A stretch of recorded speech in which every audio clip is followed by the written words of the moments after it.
Halo, saya Suryo Tenggardianto dari mahasiswa akuntansi P2K dengan nomor induk mahasiswa 18622201416. Di sini saya akan menjelaskan mengenai teori asimetri informasi dan teori ekonomi mikro. Berikut simak video ulasan mengenai kedua teori tersebut. Teori asimetri informasi. Asimetri informasi ialah kondisi di mana satu pihak memiliki informasi yang lebih banyak daripada pihak lain. Misalnya pihak manajemen perusahaan memiliki informasi yang lebih banyak dibandingkan dengan pihak investor di pasar modal. Tingkat asimetri informasi ini bervariasi dari sangat tinggi ke sangat rendah. Asimetri informasi memberikan efek yang nyata pada keputusan keuangan. Teori asimetri mengatakan bahwa pihak-pihak yang berkaitan dengan perusahaan tidak mempunyai informasi yang sama mengenai prospek dan risiko perusahaan. Pihak tertentu mempunyai informasi yang lebih baik dibandingkan dengan pihak lainnya. Manajer biasanya memiliki informasi yang lebih baik dibandingkan dengan pihak luar seperti investor. Karena itu bisa dikatakan terjadi asimetri informasi antara manajer dan investor. Investor yang merasa mempunyai informasi yang lebih sedikit akan berusaha menginterpretasikan perilaku manajer. Manajer mempunyai informasi yang lebih lengkap mengenai kondisi perusahaan dibandingkan dengan pihak luar.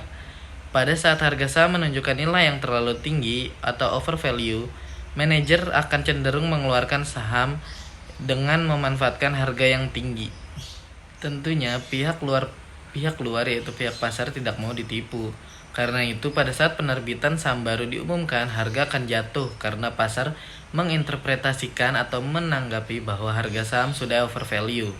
Teori tersebut bisa menjelaskan fenomena jatuhnya harga saham pada saat terjadi pengumuman penerbitan saham baru yang sering dijumpai.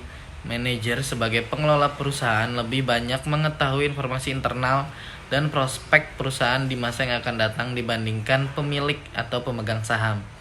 Oleh karena itu, sebagai pengelola, manajer berkewajiban memberikan sinyal mengenai kondisi perusahaan kepada pemilik. Sinyal yang diberikan dapat dilakukan melalui pengungkapan informasi akuntansi seperti laporan keuangan.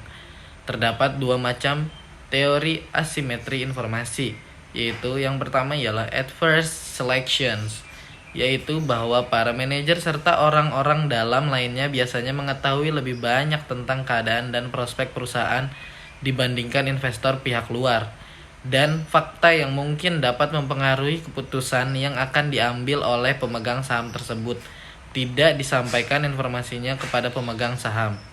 Yang kedua, moral hazard, yaitu bahwa kegiatan yang dilakukan oleh seorang manajer tidak seluruhnya diketahui oleh pemegang saham maupun pemberi pinjaman, sehingga manajer dapat melakukan tindakan di luar pengetahuan pemegang saham yang melanggar kontrak dan sebenarnya secara etika atau norma mungkin tidak layak dilakukan.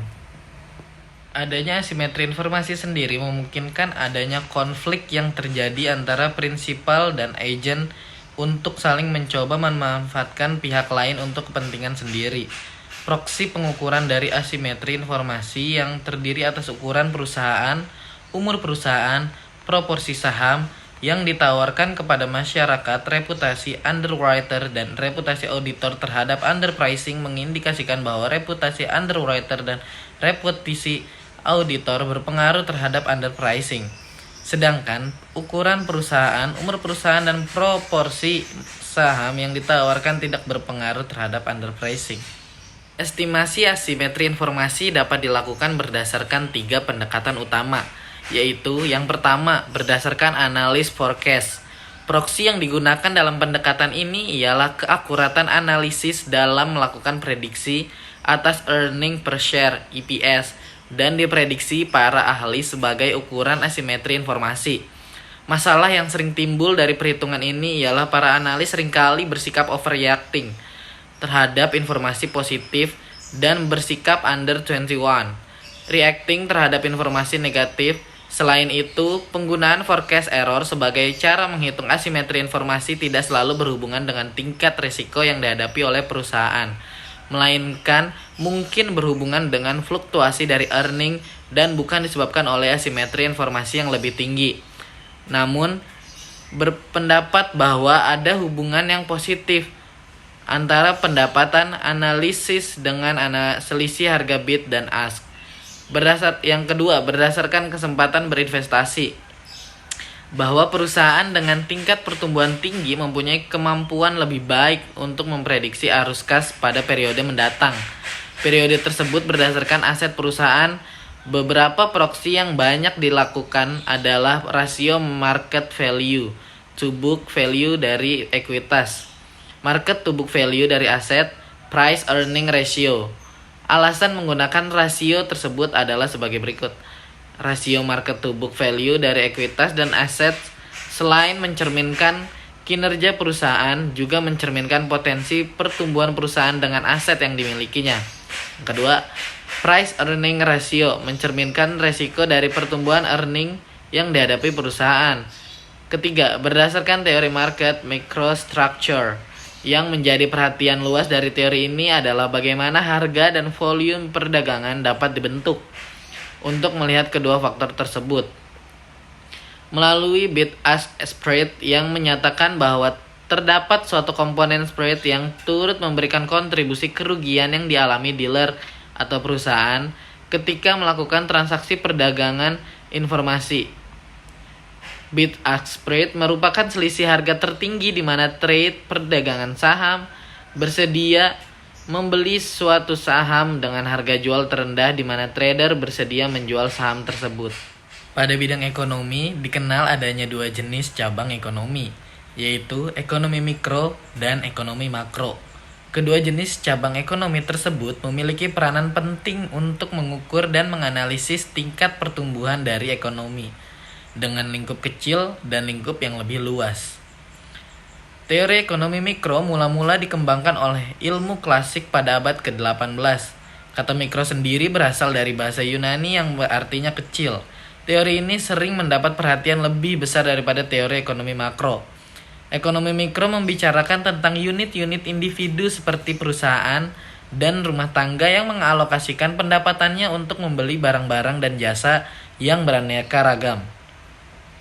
Teori ini juga mempelajari ekonomi secara khusus yang membahas tentang aktivitas ekonomi dari suatu satuan ekonomi dari keseluruhan seperti konsumen, pemilik faktor-faktor produksi, tenaga kerja, perusahaan, industri, dan lain sebagainya. Dapat diketahui bahwa ekonomi mikro adalah bagian dari ilmu ekonomi yang mempelajari perilaku individu dalam membuat keputusan-keputusan yang berhubungan dengan aspek-aspek ekonomi. Ekonomi mikro memiliki karakteristik yaitu mencakup suatu individu yang menganalisis tentang bagaimana berbagai keputusan dan perilaku produsen atau konsumen mempengaruhi penawaran dan permintaan atas barang dan jasa yang akan menentukan harga dan bagaimana harga menentukan penawaran dan permintaan barang dan jasa selanjutnya. Interaksi di pasar barang. Pasar diartikan sebagai pertemuan atau hubungan antara permintaan, demand, dan penawaran atau supply, atau pertemuan antara penjual dan pembeli suatu barang dengan jumlah tertentu sehingga tercipta suatu harga. Misalnya pasar beras, pasar mobil, pasar elektronik. Perilaku penjual dan pembeli, baik penjual maupun pembeli, sama-sama memiliki sifat yang rasional, yaitu di mana penjual menginginkan adanya keuntungan yang maximum profit, sedangkan pembeli menginginkan kepuasan maksimal utility. Interaksi di pasar faktor produksi. Dari sisi pembeli atau konsumen memiliki faktor produksi dan membutuhkan uang untuk memenuhi kebutuhannya, sedangkan penjual atau produsen memiliki barang kebutuhan manusia dan membutuhkan faktor-faktor produksi dengan cara membelinya. Dari hubungan tersebut dapat diketahui bahwa antara konsumen dan produsen memiliki hubungan timbal balik atau saling membutuhkan. Setelah pembahasan mengenai ekonomi mikro, di sini saya akan menjelaskan beberapa perbedaan antara ekonomi mikro dengan ekonomi makro. Perbedaan ekonomi mikro dan ekonomi makro dapat dilihat melalui teori ekonomi mikro dan makro, yang meliputi pengertiannya, variabel, dan ruang lingkup ekonomi mikro dan makro.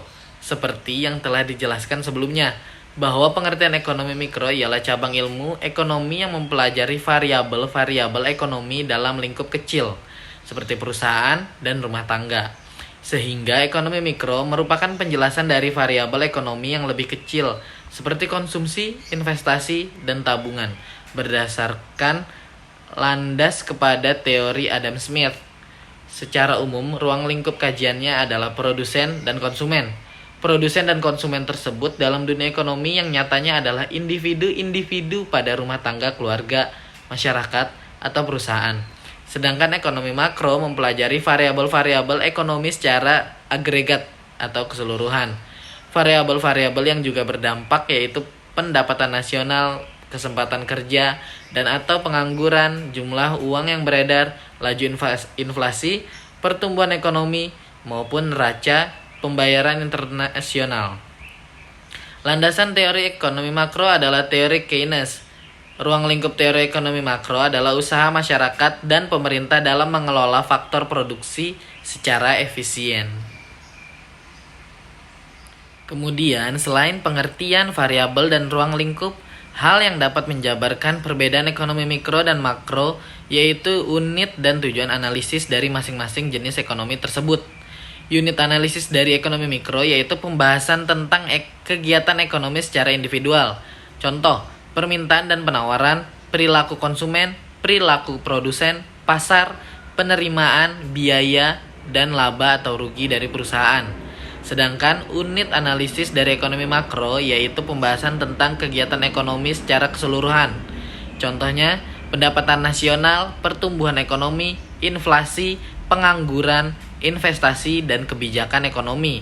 Kemudian tujuan analisis dari ekonomi makro ialah lebih memfokuskan pada analisis tentang cara mengalokasikan sumber daya agar dapat dicapai kombinasi yang tepat.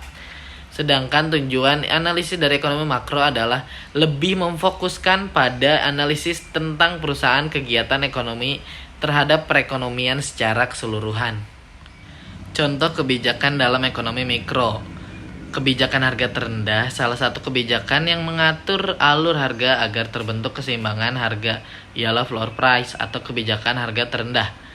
Kebijakan harga terendah ini ditetapkan ketika kondisi jumlah penawaran lebih besar dari jumlah permintaan sehingga menyebabkan penumpukan produk yang ada di masyarakat dan tidak semua masyarakat akan membeli produk tersebut, yang kemudian pihak yang bersangkutan akan menjual produk tersebut dengan harga yang murah. Namun, adanya peran pemerintah adalah untuk menetapkan batas minimal harga dari produk tersebut, sehingga produsen akan terlindungi. Contoh, harga beras turun terlalu rendah karena produk tersebut tersedia dalam jumlah yang sangat banyak, sehingga permintaan akan otomatis berkurang. Apabila pada harga tersebut tidak ada yang membeli produk, maka pemerintah akan membeli produk beras tersebut melalui bulog dan kemudian akan didistribusikan ke pasar. Yang kedua, kebijakan harga tertinggi. Kebijakan ini merupakan kebalikannya dari kebijakan harga terendah, di mana kebijakan harga tinggi ditetapkan ketika kondisi pasar mengalami ketidakpastian harga, yaitu melonjaknya harga menjadi sangat tinggi. Kebijakan ini dapat terjadi karena jumlah penawaran yang rendah sehingga jumlah permintaan semakin naik. Pada keadaan tersebut, maka stok barang sangat berkurang, sehingga para konsumen ingin membeli produk tersebut untuk dijual kembali dengan harga yang tinggi. Peran pemerintah dalam kebijakan harga tinggi ini adalah membentuk harga keseimbangan dan mampu melindungi hak konsumen. Contoh, harga BBM yang semakin meningkat, namun stok BBM menjadi langka dan sulit untuk didapatkan. Pemerintah berperan untuk menetapkan harga maksimum karena pemerintah mempunyai ketetapan harga maksimum dikarenakan permintaan konsumen melonjak. Perbedaan yang paling mencolok dari kedua teori ekonomi tersebut adalah di mana landasan teori ekonomi mikro adalah teori Adam Smith yang mencakup ruang lingkup dan variabel yang lebih kecil seperti perusahaan, rumah tangga, sedangkan landasan teori ekonomi makro adalah teori Keynes yang mencakup ruang lingkup dan variabel yang lebih luas berkaitan dengan pemerintahan seperti pendapatan nasional dan lain sebagainya, sehingga penting bagi perusahaan untuk memahaminya agar dapat memprediksi kondisi bisnis di masa yang akan datang. Nah, sekian video ulasan mengenai kedua teori tersebut, yaitu teori asimetri informasi dan teori ekonomi mikro. Kurang lebihnya mohon maaf, semoga bisa menjadi pembelajaran bagi kita semua, terutama saya yang masih dalam tahap pembelajaran. Kurang lebihnya mohon maaf. Wabillahi taufiq wal hidayah. Wassalamualaikum warahmatullahi wabarakatuh. Bye.